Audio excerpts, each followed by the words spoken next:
Buenos días para todos.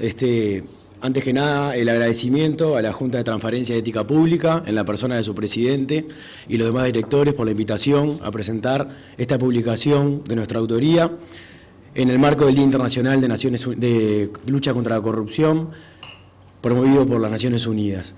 En segundo lugar, me parece que no es un dato menor señalar que en esta mesa hoy estamos sentados legisladores de todos los partidos políticos con representación parlamentaria. A su vez está la Academia, la Universidad de la República, estamos en la sede del Poder Ejecutivo, está la Junta de Transparencia y Ética Pública y también está la Corte Electoral. Muy concreto, para dar paso a los panelistas, a los invitados legisladores de todos los partidos. Nosotros queríamos empezar diciendo, en primer lugar, una confesión. La confesión es que cuando nos ponemos a trabajar en este tema nos sentimos esa persona incómoda en la cálida foto familiar. Cuando profundizamos en el estudio, no hemos siempre tenido una cara de qué bien que estamos investigando este tema, sino a veces se nos genera un signo de interrogación. Te vas a meter con este tema, vas a estudiar sobre este tema.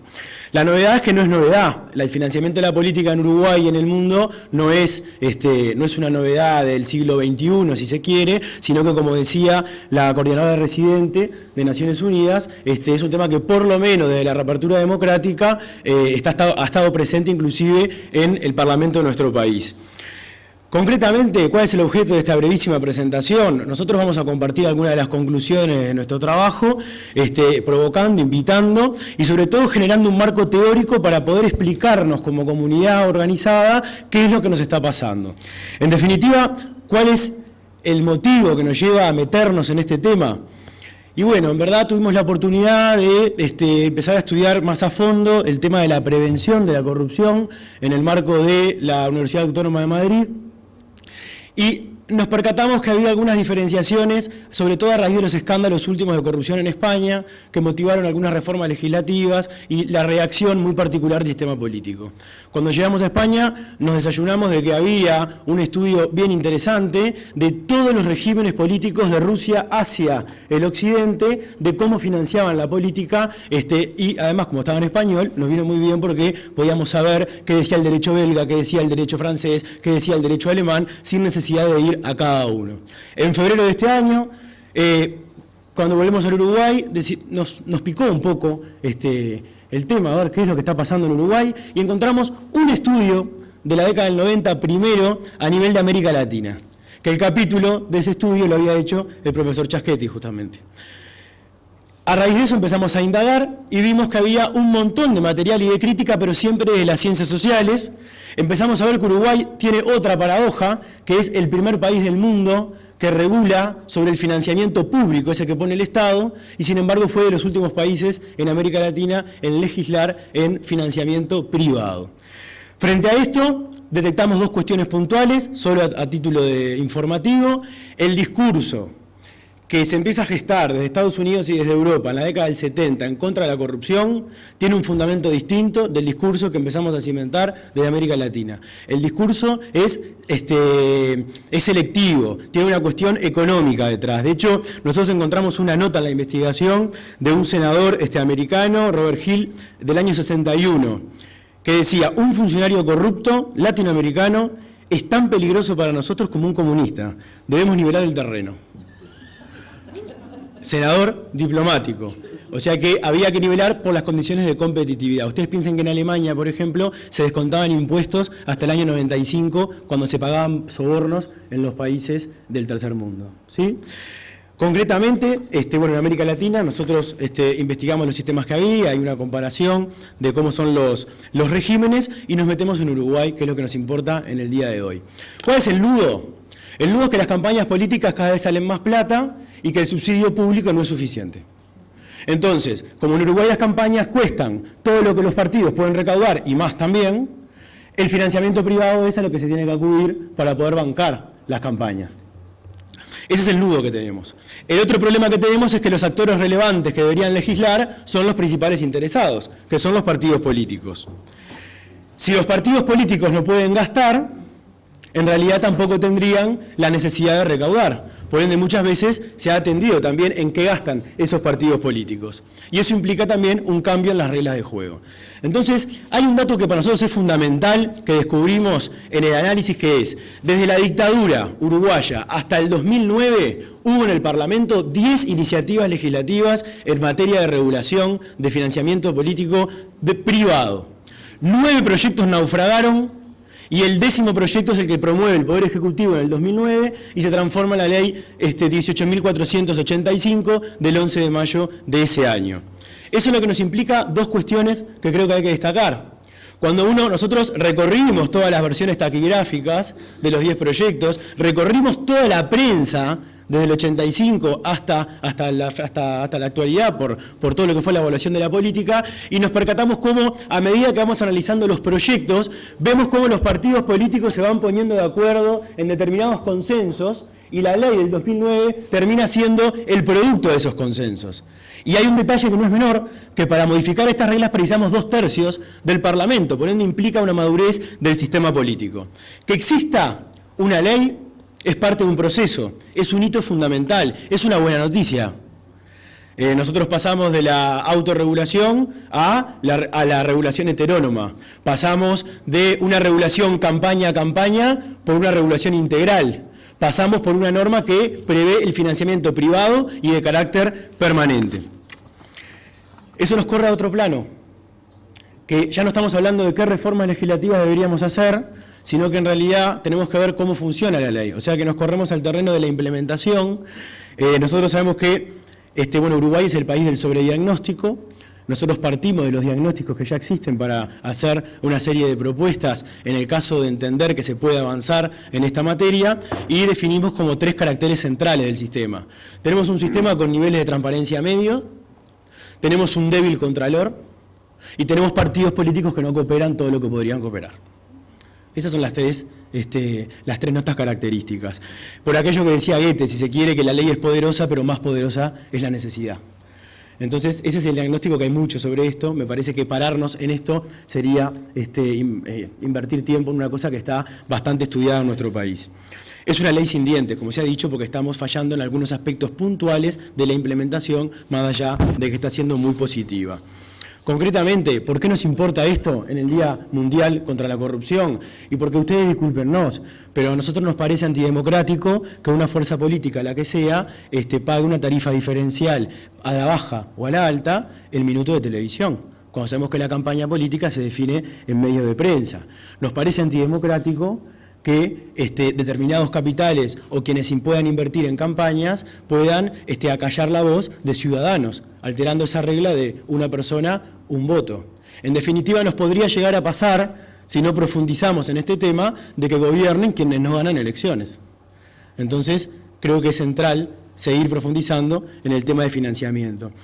Si nosotros, es un descubrimiento para muchos, ¿no? Cuando nosotros profundizamos en materia de financiamiento, vemos que es una herramienta bien interesante para profundizar, primero, qué estructura de partido político tenemos, si es una democracia cada vez más participativa o cada vez más plebiscitaria, y a su vez el fortalecimiento del Estado de Derecho.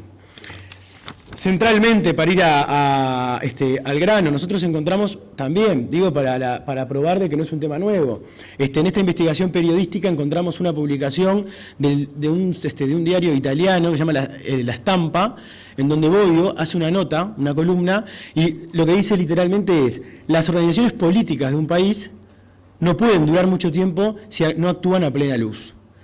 Todas las acciones de los hombres incompatibles con su publicidad son injustas, como principio general.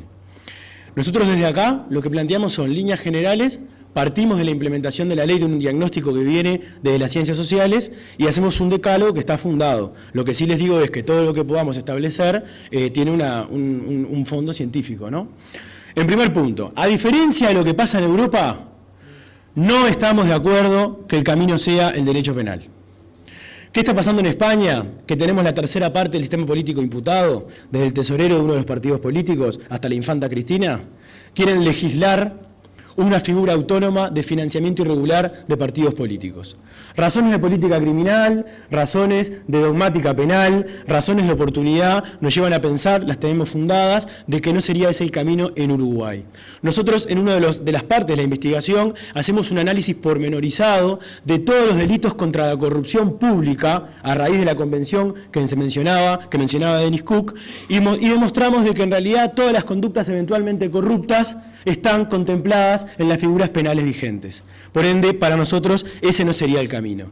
Nos preocupa que muchas veces la judicialización de la política tiene dos desventajas. La primera, que a veces es prueba de que las organizaciones políticas no son capaces de procesar políticamente esas discusiones y asumir sus responsabilidades.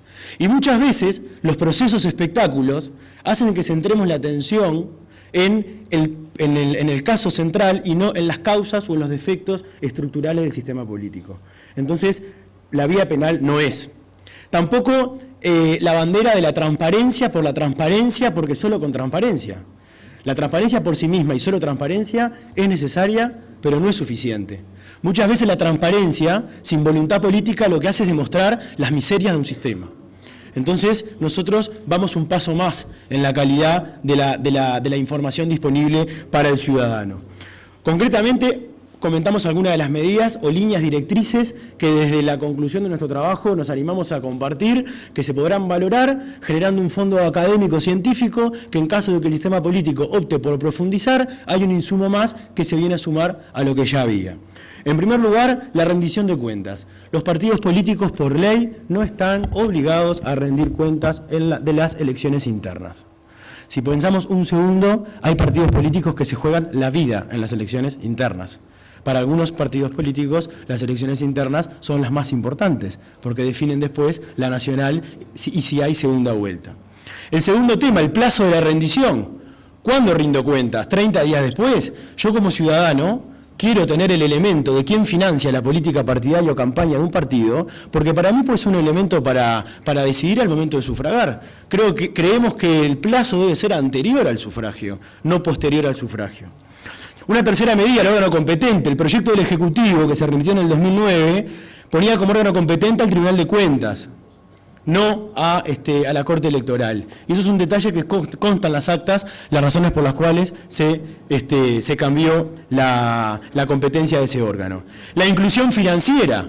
¿Por qué en esta onda de inclusión financiera no hacemos que todas las transacciones con los partidos tengan un respaldo, si se quiere, a nivel bancario? La obligación de informar. Los bancos, entidades públicas deberían informar, porque ¿qué nos pasa? Después tenemos bancos que perdonan deudas. Y eso es una donación encubierta. Y eso es un financiamiento y es una trampa, es una desventaja respecto de los demás partidos políticos. La limitación de donaciones a candidatos. No encontramos en las actas, y nos podrán decir los señores legisladores, en ningún momento la razón por la cual el primer candidato de la lista, de cualquier lista, no tiene tope para hacer donaciones a su partido político. O sea que lo que no entra por la puerta puede entrar por la ventana, porque si el partido tiene límites, en realidad yo como candidato no tengo límites. Si me donan a mí, yo puedo donar, y eso es perfectamente lícito. La nominación absoluta. No queremos donaciones, por mínimas que sean, anónimas. Las donaciones tienen que ser absolutamente transparentes y visibles sin importar el monto. Un detalle no menor. Está prohibido para empresas adjudicatarias de obra donar. No está prohibido para adjudicatarios de servicio. No encontramos un solo fundamento técnico que nos permita hacer una diferenciación por lo menos razonable. Nosotros abogamos por la prohibición tanto de adjudicatarios de servicios como de adjudicatarios de obra pública. Una siguiente medida, las fundaciones de los partidos políticos. Hay que aplicarles el mismo estatuto. Hay que evitar cualquier vía oblicua de financiamiento. Un décimo punto, la JUTEP. ¿Por qué no extendemos el régimen que le aplicamos a los jerarcas y actuales cargos de gobierno a los eventuales candidatos de las declaraciones juradas cerradas?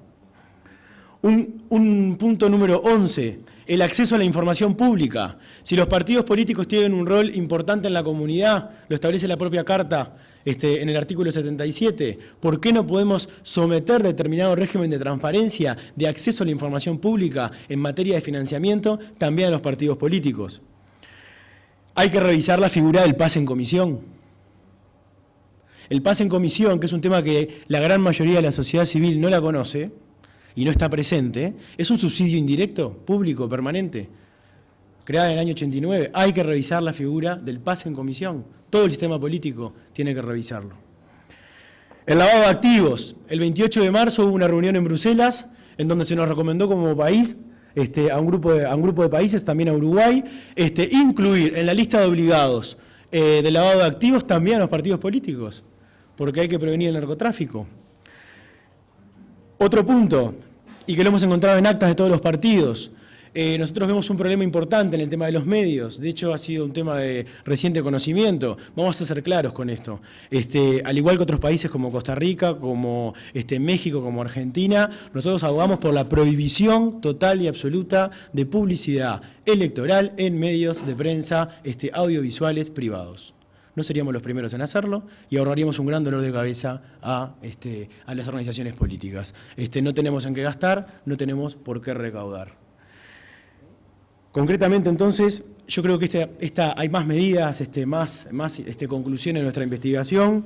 A nosotros nos parece que estar en contra o a favor de esto no cambia nada.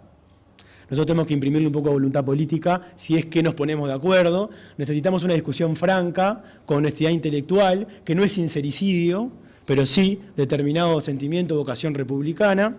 Creo que estamos en el marco de lo que establecía el secretario general de Naciones Unidas, el buen gobierno, la transparencia, la rendición de cuentas. Nosotros desde la academia entendemos como una modalidad de activismo también social, aportando un componente más a esta mesa en la que estamos todos los actores involucrados, inclusive la sociedad civil. Creo que financiar, regular, profundizar el financiamiento de la política le da más racionalidad a esa caja negra donde se adoptan las decisiones políticas más importantes que inciden en la vida de todos los uruguayos. Y finalmente, como decía Marie Curie también, ¿no? Capaz que en realidad dejamos de temer cuando lo empezamos a entender. Entonces creo que estamos en ese proceso en el que, sin lugar a dudas, nuestro aporte es eso, es un aporte más. Pero necesitamos ser un poco más francos en el debate que damos. Nosotros nos parece un poco también desde la academia, desde la ciencia jurídica, de la ciencia política, de las ciencias sociales, que Uruguay tiene un lugar privilegiado en América Latina, el país más igualitario, el país más democrático. Eso es una percepción también, y creo que hay que trabajarla. Así que para mí es un gusto tremendo, se podrán imaginar, la invitación de la JUTEP, que la vuelvo a agradecer, y en el marco de personas que la verdad que para mí me llenan de honor y de orgullo estar con legisladores de gran trayectoria y los asistentes que se han hecho el lugar. Así que muchísimas gracias y ese es el camino.